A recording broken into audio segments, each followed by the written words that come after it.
Internautas queridos, eu sou Safira Bengel, estamos aqui novamente com Articulando by Safira Bengel, este programa espetacular esperado por todos vocês. E hoje vocês vão ter uma figura espetacular. Olha, aula de sabedoria. Ele é o professor Nilson Ferreira e ele mesmo vai se apresentar. Quem é, o que fez, o que faz, o que pretende fazer, professor? Tudo bem? Seja bem-vindo. Muito obrigado, bem-vindo, estar aqui com vocês. Tanto o prazer do seu convite, atender o seu convite e conversarmos sobre literatura, sobre educação, sobre gente, sobre poesia, sobre vida, né? Como é que você escolheu essa sua profissão? Bom, alguns momentos foram bem importantes. Primeiro, eu ouvia de meus irmãos, meus tios, meus avós, falarem do professor Vidal Ferreira. Professor Vidal Ferreira, que era o senhor meu pai, que é o senhor meu pai. E sempre falavam numa colocação de um ser respeitado, de um ser querido, de um ser culto, de um ser intelectual. Depois eu descubro que meu pai também fora poeta. E eu fui crescendo ouvindo as histórias, os enredos da família, contando sobre amigos que conheceram. Conheci seu pai foi isso, seu pai foi aquilo, seu pai era assim, seu pai era assado. Muito bem. Meu pai partiu muito cedo. Até digo que está numa música do João Nogueira, que ele diz: troquei de mal com Deus por me levar meu pai. Então meu pai partiu muito cedo. Eu tinha 7 anos de idade. Significa que eu convivi muito pouco com ele. O tempo foi muito curto para eu aproveitar, conhecer, aprender, conviver com ele. E todas aquelas histórias que eu ouvia da família, falando do professor Vidal Ferreira, mais eu me conscientizava que eu tinha perdido a oportunidade de conviver com uma pessoa realmente especial. E eu vi que a maneira que eu tinha de me aproximar dele, de chegar perto dele, digamos, trilhar os passos dele, seria fazer o que ele fez.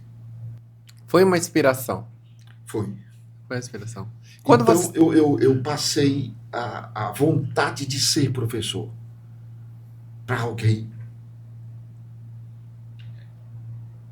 Em um determinado momento, dizer: você lembra seu pai? E que é legal, né? Você parece com seu pai. Praticamente, ele está aqui, né? A gente sabe disso, eu também sou um pouco espiritualizada. Ele está aqui e está muito feliz porque você deu continuidade, né? Está dando continuidade ao projeto de vida dele, né? Sim. Ele se foi, mas ficou o seu filho aqui. E como que iniciou você a matéria que você mais gosta? Bom, aí é o segundo capítulo da história, né? Eu tive péssimos professores de língua portuguesa. Péssimos. Adoro. Então, veja só. Eu me inspirei porque eu tive um grande professor de português que me deu, assim, inspiração. Foi uns ruins.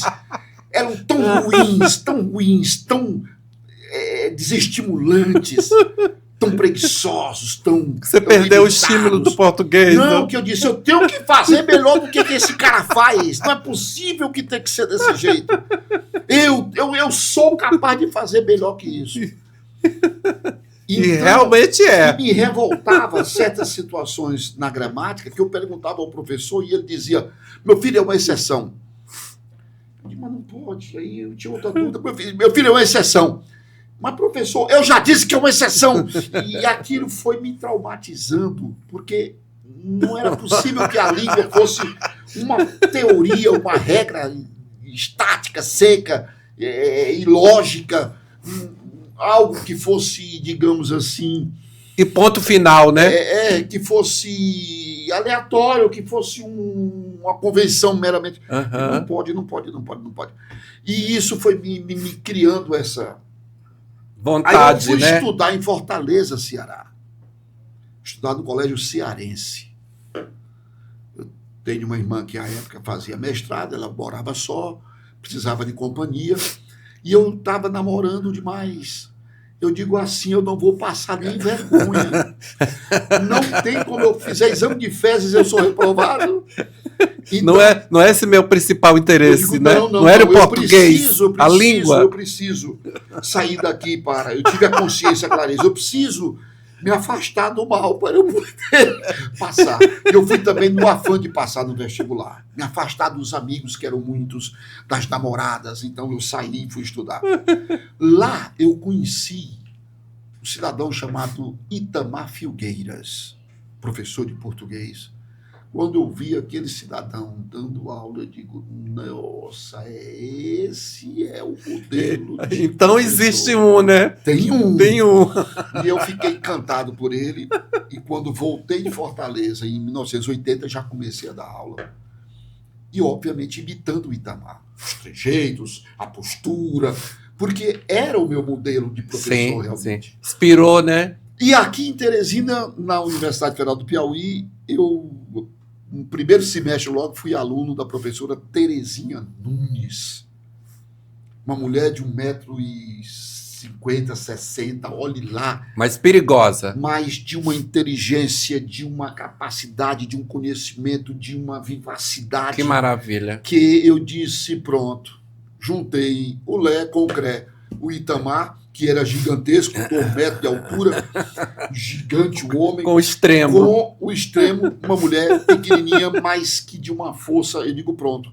Então, casei esses dois modelos e o ideal do meu pai na cabeça e os 2 modelos de professores reais. E comecei a ministrar aulas particulares, como todo mundo que começa. E aí veio um convite para dar uma aula à noite num colégio Elias Torres. E lá eu passei pouco tempo e fui logo convidado pelo Colégio Diocesano para ser professor do Diocesano. Então eu saí, né, de um colégio de fama duvidosa para um colégio afirmado, né, de renome. De renome, de tradição. Então, reconhecendo já o seu talento. Então eu digo, opa, por aqui. E eu fui aluno do Diocesano. Eu voltei 2 anos depois como professor. Então isso foi muito importante na minha formação. Logo na sequência, o Marcílio do Dom Barreto me chama para o Dom Barreto. Então eu dava aula a manhã toda no Diocesano, a tarde toda no Dom Barreto, e à noite eu alternava entre a faculdade, a universidade e cursinhos para poder completar a renda, porque eu tinha filhos e tinha que sustentá-los e era uma carga bem pesada. Mas nesse período você ainda continuava a estudar? Sim, eu tive que fazer faculdade à noite, né? Tranquei muitas disciplinas, atrasei muito meu curso, porque eu tinha os filhos para sustentar e a prioridade eram os meninos. Sim. E aparecia um convite de uma aula, uma revisão, preparar um material, fazer a revisão de um livro. Então eu pegava tudo, porque tudo era dinheiro a mais que entrava. Mas ficava na sua cabeça, eu tenho que ir porque eu quero ser o melhor. Eu nem precisava, eu precisava só do diploma, né? Eu precisava só da validação. Não que a universidade não ensine, não que ela não sirva. Buscar mais, né? A minha grande universidade foi a sala de aula e a minha biblioteca. E a sua curiosidade, né? A sua muito vontade curioso, sempre muito curioso, de buscar, sempre muito, né? Insatisfeito com aquela normalidade, com aquela... A gente percebe. Eu digo, não pode, isso não pode ser só isso aqui, tem que ter alguma coisa a mais, eu tenho que fazer diferente. E quando eu tinha 6, 7 anos de sala de aula, eu saí com um amigo de infância para tomarmos uma cervejinha. E ele, então, me fez a pergunta que foi a chave, a virada, a grande virada. O amigo Alciomar. Fomos amigos de infância, crescemos juntos até uma certa pré-adolescência. E o Alciomar virou para mim e perguntou, Nilson, o que você já criou de teu? O que você faz já criou, já fez, que daqui a 5, 10 anos, 20 anos, um aluno diga, eu aprendi isso com o professor Nilson. Isso aqui o professor Nilson fazia, era assim que ele fazia. Eu lembro disso. Onde está a tua marca? A pergunta dele não foi essa, não foi com essas palavras, mas a pergunta, depois eu repetindo, cadê a tua marca? Cadê a tua assinatura? Cadê a tua logo? Cadê o teu Nilson S.A.? Aí eu parei, olhei para trás e disse, nada. Até ali eu era uma máquina de reprodução. Eu fazia o que estava na gramática, que o professor disse que era para fazer, e que está no currículo da escola. Eu era um repetidor. Não tinha nada do Nilson. Não tinha como ninguém se lembrar de mim de nada depois, porque era igual a todos os outros. E aí como é que ficou diferente, que você se conscientizou? A produzir meu material, a criar questões, desenvolver um método meu, criar esquemas de estudo, tabelas. Meus filhos hoje dizem, né? Papai e suas tabelas.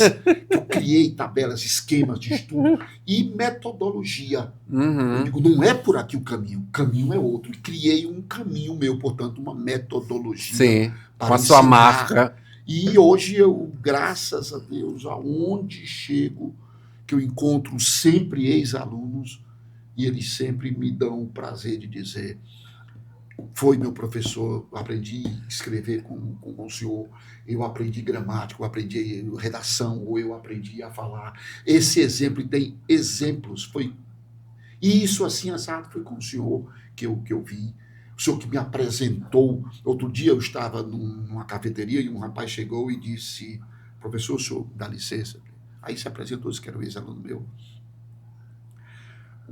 Foi com o senhor que eu aprendi, eu estou hoje trabalhando em tal lugar, porque foi com as suas aulas que eu passei no concurso para tal. Outro dia eu estava no Mafuá, que eu gosto muito de tomar café aos domingos do Mafuá, ali no quiosque da dona Solimar, e eu ali comendo o meu bolinho frito, comia o cafezinho e tudo, e eu vejo um rapaz passando. Dali a pouco ele passa de novo, dali a pouco ele passa outra vez, e aquilo começou a me incomodar. E eu já estava assim, ele vem por trás, ele vai me agredir, vai acontecer uma coisa estranha. E chegou o momento que eu virei, e quando eu virei para ele, ele parou na minha frente, eu olhei, ele estava com uma criança de colo. Aí eu me tranquilizei, porque uma criança, ele não ia me agredir com uma criança. Disse, professor Nilson, sim. Aí eu fiquei logo em pé. Chamou meu nome e fiquei logo em pé. Uma forma de você falar com as pessoas com Sim, de, claro. de decência. Sim. Ele disse, eu fui seu aluno no Colégio Sinopes. Uns 10 anos. Que maravilha e tudo. Então. Hoje, sou professor por sua causa. Ah, que legal. As suas aulas, o senhor aí repetiu e recitou uns poemas que eu dizia sempre em sala de aula. Aí eu disse, meu Deus do céu, ou seja, você é professor de química, não de português. E ele seguiu a carreira inspirado em mim, como eu segui, o professor Itamar Pedreiros, como segui a professora Terezinha Nunes, o professor Wagner Sena. Então, eu agora era a inspiração de outras pessoas que hoje já são profissionais. Daquele momento você se conscientizou, né? Eu digo, poxa, foi... E isso acontece frequentemente. Eu estou vale a pena, né? Vale, não é fácil, o caminho não é... O céu não é perto. Se fosse fácil, todo mundo fazia. E não é só para os alunos que o professor, ele serviu de inspiração. Ele é uma pessoa sincera e eu sou sua fã. Você não foi meu professor na sala de aula, mas considere-se meu professor. Porque eu conheci uma gráfica assim, vi um empresário me chamou e aí me apresentou. Eu vi aquela figura bem grande mesmo, assim, né? Gulliver. E aí, com o modo dele sincero, ele me conquistou, porque eu gosto da sinceridade, eu sou muito sincero. Então, eu também sou sua aluna, viu? Mas eu perguntei a você antes. Você me perguntou o que é que eu achava, o que você quer que eu fale mesmo. Você tá, E por isso que eu me apaixonei por esse professor. Você aguenta ouvir? Porque muitas vezes as pessoas mostram o que produzem, mas elas querem, na verdade, uma validação de que aquilo está bonito, está bem feito. Principalmente hoje, no mundo de hoje. Eles querem, na verdade, não é só opinião, eles querem a validação que aquilo, digamos assim, é bonito, aquilo vai agradar. Que você concorde, né? Ele quer que você a sua concordância. E eu não, eu gosto de, quando eu mostro qualquer trabalho meu para alguém, eu gosto quando a pessoa aponta assim, Deus melhoraria dessa forma. Tá bom, mas assim ficaria melhor. Eu não poria isso. Então eu gosto é quando eu escuto o contra-argumento. Uhum. As contra-razões é que me fazem crescer. Eu acredito muito nisso, nas adversidades. É na adversidade que você cresce. Você não vai crescer quando alguém só concorda com você. Você cresce quando alguém aponta, olha, não é por aí. Discorda. Olha, calma. Também. Olha, exatamente. Isso aí também. Olha, isso aí tá certo. Exatamente. Mas, olha, podia ser desse jeito. Aí é que você para ver que tem um outro lado, uma outra opção. Existe uma outra alternativa, existe outro caminho. Valiosa. Que pode ser melhor do que aquilo que você Valiosa. Eu escuto, eu posso até não seguir. Isso. Mas uma pessoa, mas não adianta falar porque você... Mas é claro, você tem que me convencer de que é melhor do que eu estou falando. Exatamente. Senão não vai. E eu depois que... Aí eu fiquei naquela curiosidade de saber quem é este professor, quem é, né? Aí a gente fica buscando, a gente vai ver aquela coisa, e eu acompanhando. Aí logo a seguir ele me convidou para um evento, né? Um evento na casa dele, na residência dele. Quem tem casa é maribondo, né? A residência. Aí, e principalmente falando de Camões. Aí eu disse, não, peraí, eu tenho que saber. Que eu nunca ouvi ninguém falar aqui. Eu passei 25 anos fora daqui, voltei, né? Passei no exterior, e eu via falar antes de ir, e lá também.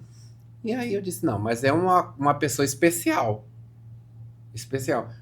Falar e ter essa, vamos dizer assim, esse domínio, não é? Desta grande figura, aí eu me interessei mais ainda. Aí eu gostaria que você falasse como é que começou esse seu interesse, né? Aí a gente tem a Confraria Camões, da qual eu ainda sou convidada, faço parte. E com muito orgulho, viu? E muito obrigado. Eu gostaria que você falasse sobre como é que começou o seu interesse, como foi a formação e que pessoas estão e podem, né? E as suas obras também. Safira, eu acredito que coloquei em prática em relação a meus filhos. Educação pela prática, pelo exemplo. Que bom. Muito eu aprendi na minha vida foi observando os mais velhos, observando as pessoas que sabiam mais do que eu, observando o contexto em que eu estava. Eu aprendi a dirigir observando. Meu cunhado saía para ensinar a minha irmã, minha mãe botava para eu ir junto, com medo de besteira, e eu ia. E aí, que eu ficava no meio? Ele achando que eu estava ali para fiscalizar eles dois. E era nada. Como é que ele estava dirigindo. E assim eu aprendi a dirigir. Eita. Viva a curiosidade, né? Então, positiva. Eu fiquei observando para poder colocar aquilo em prática. Muito bem. Os meus filhos, eu fiz a mesma coisa. Eu fui morar com minha irmã e observava como minha irmã fazia as coisas. Meu cunhado fazia as coisas. Meu cunhado era um homem de pouco estudo, um homem que trabalhava duro o dia todo, mas ele chegava sempre na hora do Jornal Nacional. Tirava a camisa, sentava na sala e assistia ao Jornal Nacional todo dia. E eu era um menino de 10, 11 anos, 12 anos. Eu não entendia nada do que acontecia, achava um saco aquilo. Mas se o meu cunhado, uma pessoa que eu tinha como referência, sentava para assistir... Só queria gramática. Aí eu digo, opa, ali tem alguma coisa ali. E eu passei a gostar de noticiário. Não só de Jornal Nacional, de Globo, pelo contrário, né? Mas de gostar de jornal, de notícia. No geral, né? Porque meu cunhado me apresentou isso. Mas me apresentou de uma maneira natural. Uhum. Minha irmã colocava para ouvir Nelson Gonçalves, Vicente Celestino, Beethoven. E eu, quando ouvi a primeira vez a Quinta Sinfonia de Beethoven, eu nunca mais fui o mesmo. Aquela batida. Tan, tan, tan, tan. Aquele silêncio. Professor, Tan, tan, tan, tan. desculpa, Eu um digo, parêntese. tem alguma coisa aí nesse. Então, eu fui apresentado, mas apresentado de uma maneira natural. Minha irmã nunca chegou, sente bem aqui, eu vou agora botar esta música, você vai assistir, você vai ouvir, você vai... Não, interesse ela próprio, né? botava para ela. E eu parava para prestar atenção, por curiosidade, para entender o que era aquilo. Assim, esse parênteses. Eu fico, às vezes, imaginando, nesse período que você está falando, as pessoas, as famílias, né? Já algumas famílias, elas tinham esse gosto pela literatura, pela música, né? Na sua opinião, qual o motivo que hoje as famílias não têm mais esse bom gosto? E aí é longo. Aí Rapidamente, só porque é um parênteses o que você está falando. mudaram muito os valores, né? Eu vejo muito assim, antes a gente queria ser Aprender? amigo, ser inteligente, ser capaz, ser presente, a gente queria ser. Hoje as pessoas querem muito Ter. Então, ter o carro que é lançamento, ter o iPhone, quer mostrar, o último, ter uma casa assim assado, ter isso, ter aquilo. Quer ser dublê. Então, você sacode ali, não sai nada. Obrigado. Pronto, sim, continue. E aí o que acontecia? E assim eu fui me deparando com leituras, com músicas, e eu ouvia muito. Aí você vê o que era. A família se reunia com muita frequência. Nós almoçávamos juntos, a família toda, todo domingo. Além da família, o núcleo de casa, meu pai, minha mãe, eu, meus irmãos, a família, meus avós, meus tios, os outros primos, e tal, nós nos reunimos. Um domingo era na casa do avô do pai do meu pai, outro dia era do pai da minha mãe. Nós tínhamos as festas de Natal, Ano Novo, Dia dos Pais, Dia das Mães, dia do aniversário desse, aniversário daquele outro. Então, a família tinha muito contato, muito convívio.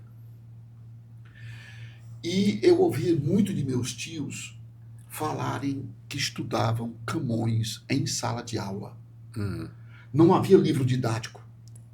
O que eles levavam eram os Lusíadas ou os sonetos de Camões para a sala de aula. E ao ler os Lusíadas ou os sonetos de Camões... Explique para os internautas que não sabem esse significado dessas palavras. Lusíadas e o outro que você falou. Camões, ele publicou apenas uma obra, que foi em 1572. Ele passou quase 20 anos em viagem para o Oriente, por conta de problemas de relacionamentos em Lisboa. Então, uma das, digamos, penalidades era ele passar um tempo fora. Sim. Um exílio forçado.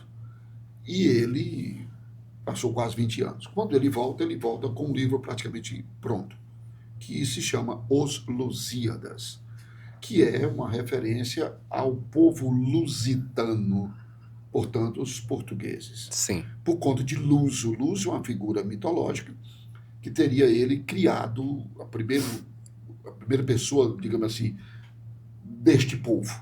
E ele, então, criou Luso, seria, na mitologia greco-romana, filho, outros colocam como irmão de Baco, que é o deus do vinho, da alegria, da festa. E aí o que acontece? Ele vem com o livro praticamente pronto, apresenta a Dom Sebastião, que aprova, aí apresenta para a Santa Inquisição, que tinha que apresentar, ele lê, justificar, explicar, aprova, e ele publica em 1572. Muito bem. 8 anos depois ele falece e acabou. Só que os amigos começaram a reunir os textos que eram dele, encontrando, porque foi publicado em um cancioneiro, que era manuscrito, cada letra dele, isso. Então, alguém já tinha lido e mostrado para outro, então eles fizeram a compilação desse material, e 15 anos após a morte dele, Portanto, ele morreu em 1580, então em 1595, esses amigos publicaram o que se chama de rimas, que é a junção desses sonetos. Os Lusíadas é uma epopeia, é uma narrativa sobre, né, grandes realizações, grandes feitos, grandes heróis, que no caso seria Vasco da Gama. Ok.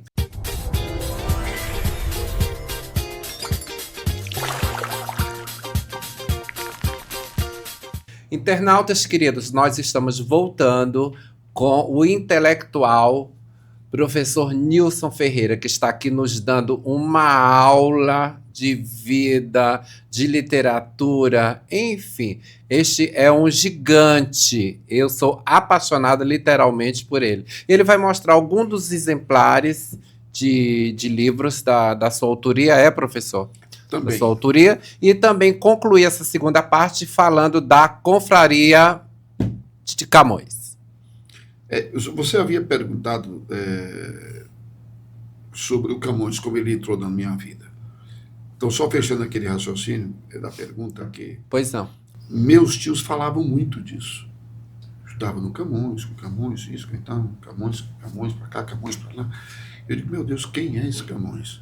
E fiquei com aquela história, quem é esse Camões? E teve um período que era muito falado, não era, no Brasil, professor? Ele era estudado, não se tinha esse livro didático que tem hoje. Então, pegava-se os Lusíadas. Como figuras, né? E ali se estudava teoria gramatical, literatura, geografia, história. E automaticamente o nome dele... E eu ficava curioso, e quem é esse Camões? Então, esse português. Com essa, digamos assim, essa figura, digamos assim, meio onírica de quem seria esse Camões.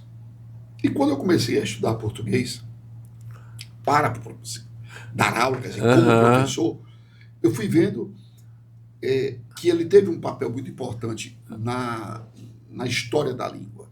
Por isso ele é chamado de pai do português moderno. Porque com a publicação de Os Lusíadas, ele transformou a linguagem que se falava em Portugal em língua de cultura. Então, assim como nós tivemos o Dante, que o fez com o italiano. Exatamente. Nós tivemos... Muito bem. Cervantes, que fez com o espanhol. Nós tivemos o Shakespeare, que fez com o inglês. O Camões o fez com o português. Então, ele não teorizou sobre a língua. Ele escreveu uma obra como Dante. Escreveu a Divina Comédia, na verdade, a Comédia. Exatamente. Aliás, Comédia, quem depois altera para a Divina Comédia, ou Voltaire. Então, ele escreve Comédia num dialeto que não era o latim, que era a língua, digamos, oficial, e a língua de cultura. E ele escreve a Comédia. Camões vai e faz a mesma coisa no português. Ele pega a linguagem que era falada na região antiga, no Império Português, e dá a ela um tratamento de uma língua de cultura. Então ele ele não só escreveu uma obra literária de altíssimo valor, colocando, né, ao mesmo patamar dos clássicos de Homero, Virgílio, o próprio Dante. Ele coloca a língua portuguesa também. Então, inevitável, ele é chamado, então, pai do português moderno. Então, quando se estuda a teoria gramatical, se esbarra em Camões. E ele, então, passou, eu digo, olha aquele cara aqui de novo. E aí comecei e fui... Olha o meu interesse. Fui me aproximando e fui me apegando a ele, e descobrindo, e aí mergulhando na obra dele e vendo a monstruosidade, a grandiosidade, a riqueza, é um gênio. A contribuição que ele deu, né? E aí passei a fazer uns eventos no meu curso em homenagem a ele, porque não tem data certa de nascimento, nem dia, nem mês, nem ano, nem lugar. Tem de morte, dia, mês, ano e lugar. Olha aí, viu, então, internautas? Eu comecei a comemorar no dia 10 de junho um evento que chamava Tributo a Camões. Olha aí, tá chegando, hein? Mais um. Que era uma reunião de amigos, que eu convidava alguém para falar do Camões, E alguém pergunta, mas por que você não fala? Eu digo, eu não vou fazer uma festa para as Não, pessoas não, para não. ouvir. Eu convido alguém para falar. E aí fomos construindo essa data, e aí tinha E vinho. desculpe, foi aquela a que eu fui, não foi? Foi No ano passado, né? Então, já está chegando a próxima, né? Fazendo desde 30 de junho. 10 de junho. 10 de junho. Atenção, hein? 10 de junho. E aí o que acontece? E aí isso foi tomando corpo, e a coisa foi até o momento que disse, rapaz, isso é uma confraria. E aí, no lugar de fazer só dia 10 de junho de cada ano, passamos a fazer todo mês um encontro menor, com menos pessoas. Sempre que possível, né? Sempre que possível. E aí a gente convida, como você foi convidada naquele... E muito obrigada. Para falar do seu livro. Irei mais. Né? E aí convidamos outras pessoas para também falar de algum livro que escreveram, ou algum estudo que estejam fazendo, ou de um tema específico. Não obrigatoriamente que você tenha escrito sobre aquele, mas é um tema específico. O professor Ricardo, por exemplo, vai falar sobre o mito da caverna do Platão. Ele não escreveu o mito do Platão, mas ele leu e ele quer fazer um comentário. Vai então, repassar, ele vai né? discutir isso conosco. E aí construímos a confraria. Ela foi tomando corpo, tomando, digamos assim, uma cara de institucionalização. E começamos, eu não acredito que você faça algo para ficar só reunindo as pessoas para bater papo. Não. Isso aí é um clube que você faz, não era o que eu queria. E aí trabalhamos em 3 frentes. Primeiro, falar de leituras, de livro, que é tanto é que o nosso slogan é o livro nos une, né? O livro nos conjugat, né? Que é o lema nosso. E passamos a produzir conhecimento. Que a revista Rosa dos Ventos são expedições literárias, são seminários, são rodas de conversa lá na própria confraria e fora. E passamos a produzir o que nós escrevemos, que é a antologia dos nossos confrades. E passamos, então, a construir esse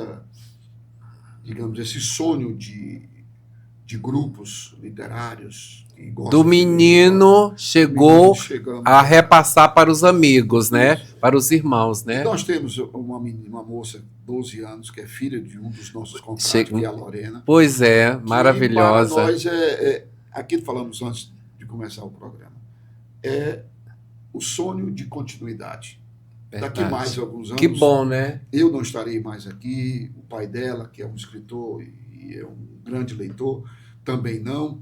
Alguém tem que continuar. Exatamente. Então, se nós não prepararmos, se nós não educarmos, se nós não tivermos a nova geração caminhando conosco, isso vai se perder. Exatamente. E não pode. Não pode, né? Porque a memória é muito importante. Mas eu estou vendo que você trouxe alguns exemplares. Este é o grande livro do Camões. Isto, digamos, reúne toda a obra do Camões, que são os Lusíadas, os sonetos e os outros, as cartas, o teatro, que ele fez também peças teatrais.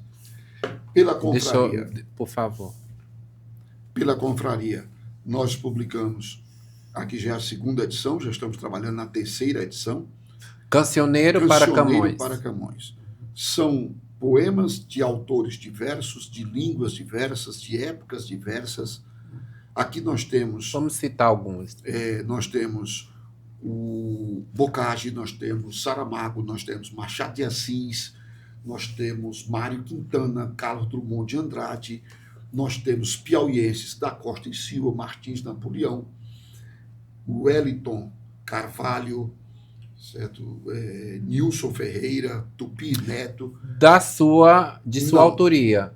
Mas fazendo em homenagem a Camões, ou a alguma obra do Camões, ou se referindo de alguma forma a Camões. Tanto é que é um cancioneiro para Camões. Para Camões. São homenagens para Camões.